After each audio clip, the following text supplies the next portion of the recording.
Hello everyone, welcome to this class and welcome to Apna Sapna JRF. आज की क्लास में हम जानेंगे what is the exam pattern of GATE EY 2025।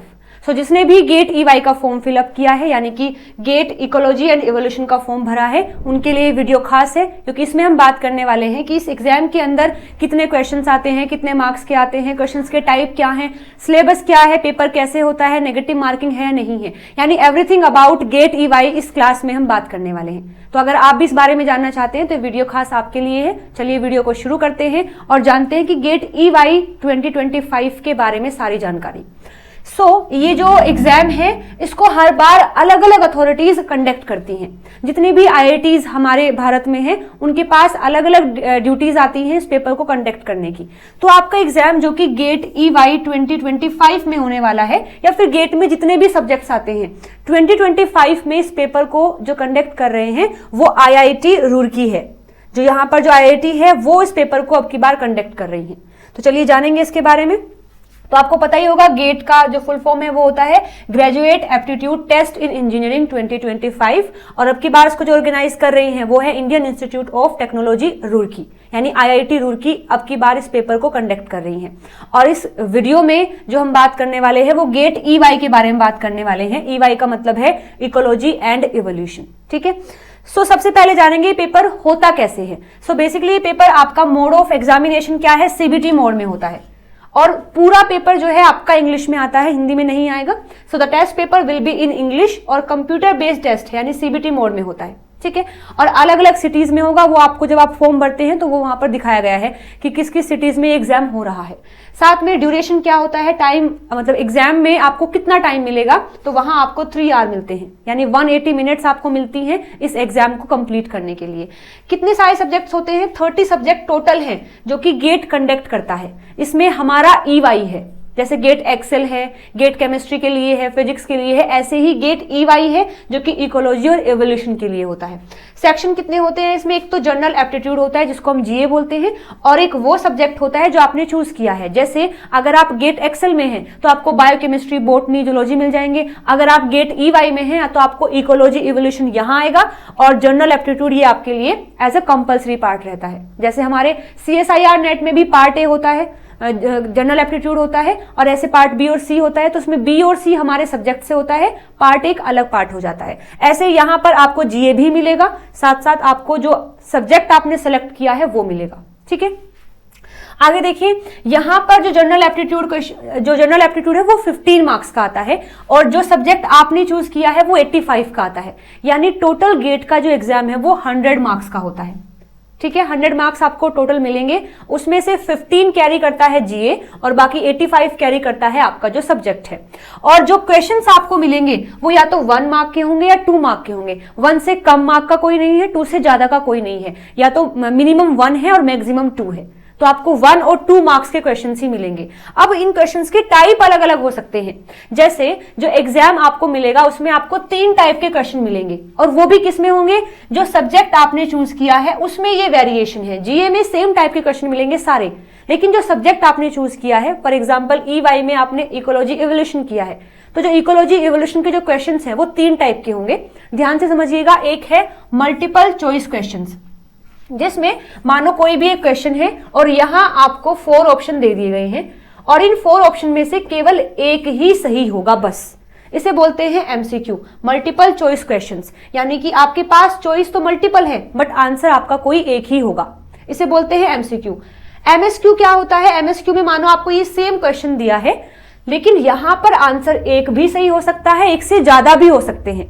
MSQ में ऐसा नहीं कि कभी भी एक सही नहीं होता, एमएसक्यू में एक आंसर भी सही हो सकता है लेकिन एक से ज्यादा भी हो सकते हैं। यानी इस क्वेश्चन के लिए आपका आंसर 1 भी हो सकता है, आपका आंसर 2 भी हो सकता है, आपका आंसर 3 भी हो सकता है, आपका आंसर 4 भी हो सकता है। ये चारों आपके आंसर हो सकते हैं। हो सकता है आपका आंसर 1 और 2 भी हो सकता है 3 और 4 भी हो सकता है केवल 4 हो सकता है केवल 2 हो, सारी पॉसिबिलिटीज हो जाती हैं।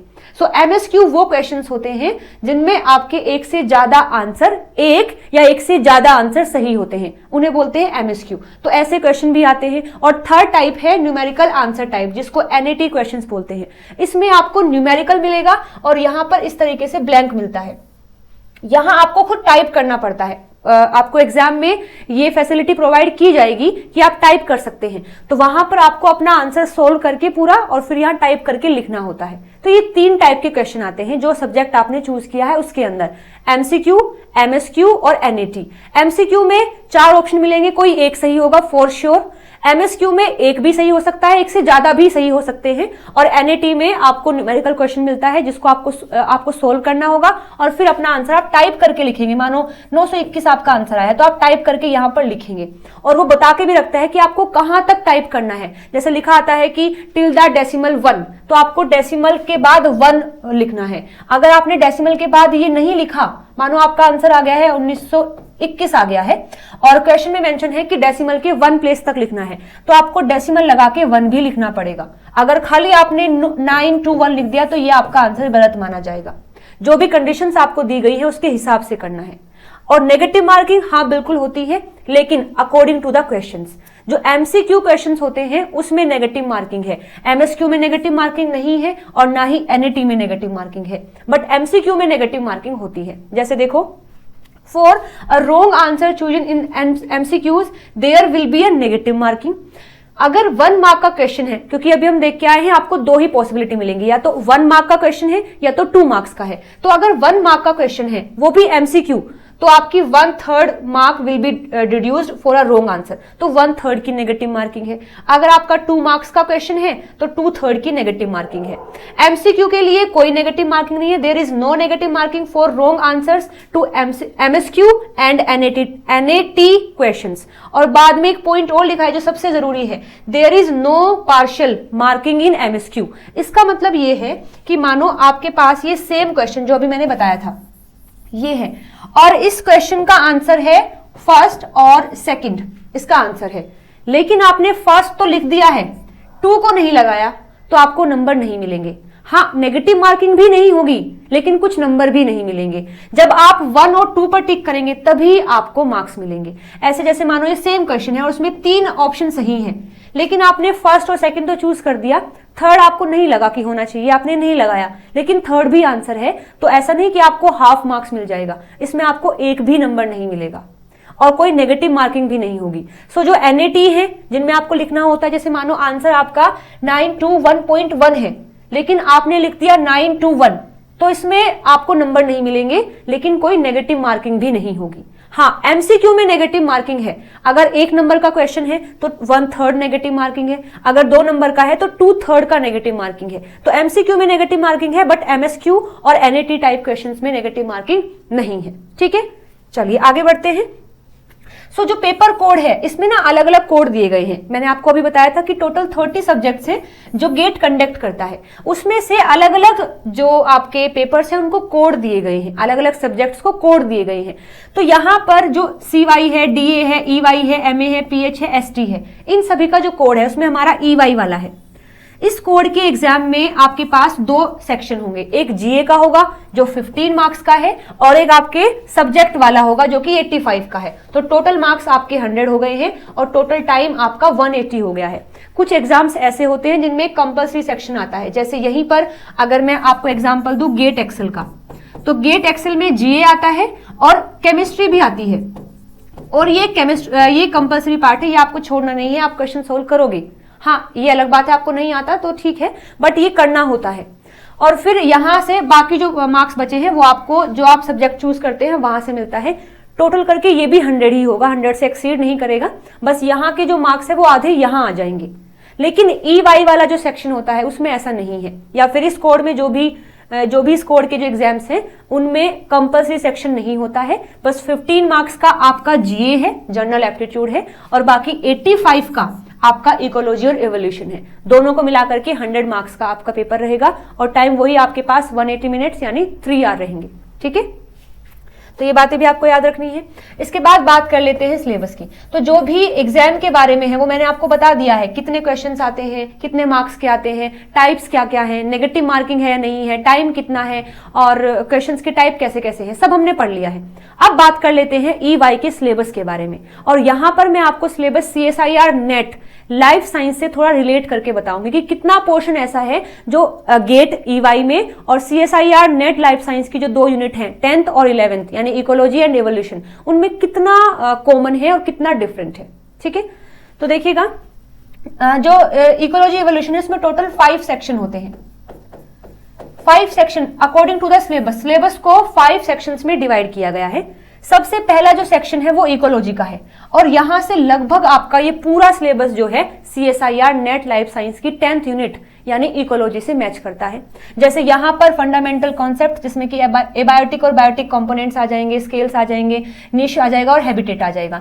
फिर पॉपुलेशन इकोलॉजी भी हम पढ़ते हैं, ये भी इसी में आएगा। फिर इंटरेक्शंस जो होते हैं कम्युनिटी के बीच में वो हम पढ़ेंगे। फिर कम्युनिटी इकोलॉजी के बारे में पढ़ेंगे और इकोसिस्टम स्ट्रक्चर एंड फंक्शंस पढ़ेंगे।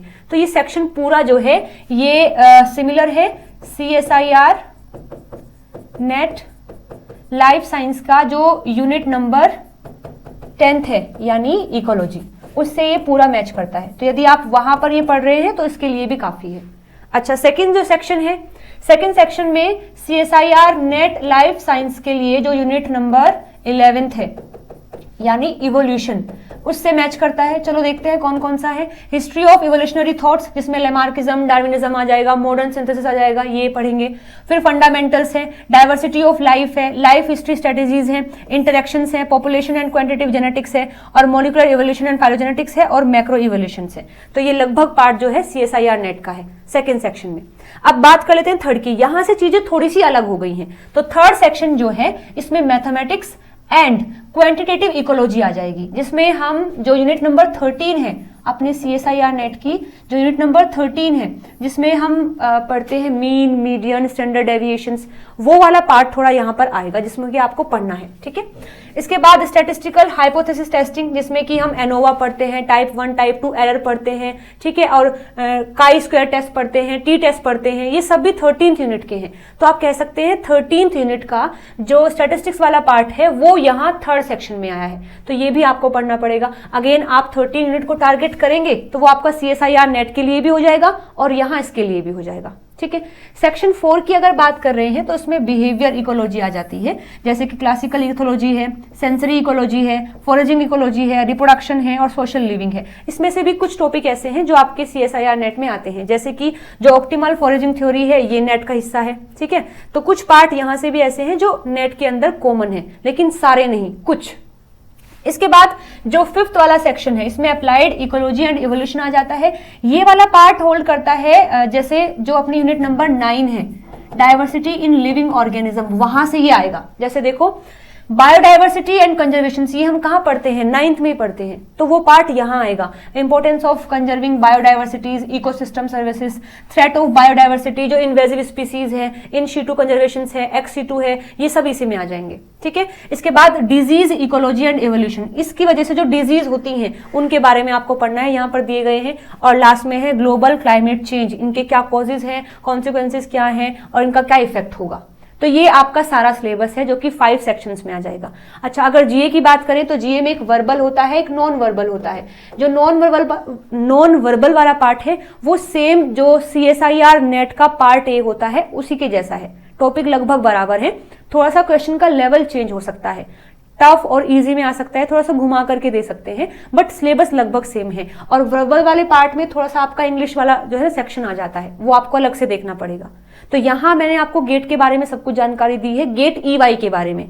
सिलेबस को भी मैंने कंपेयर कर दिया है CSIR नेट लाइफ साइंस के साथ में, तो यदि आप उसकी पेपर की भी तैयारी कर रहे हैं तो साथ में यहाँ पर भी आप फोकस कर सकते हैं। ठीक है, सो मैं उम्मीद करती हूँ ये इन्फॉर्मेशन आपको यूजफुल लगी है तो वीडियो को लाइक, शेयर, सब्सक्राइब जरूर से कर देना। मिलते हैं अगली वीडियो में नए टॉपिक के साथ में। Till then bye bye, take care everyone.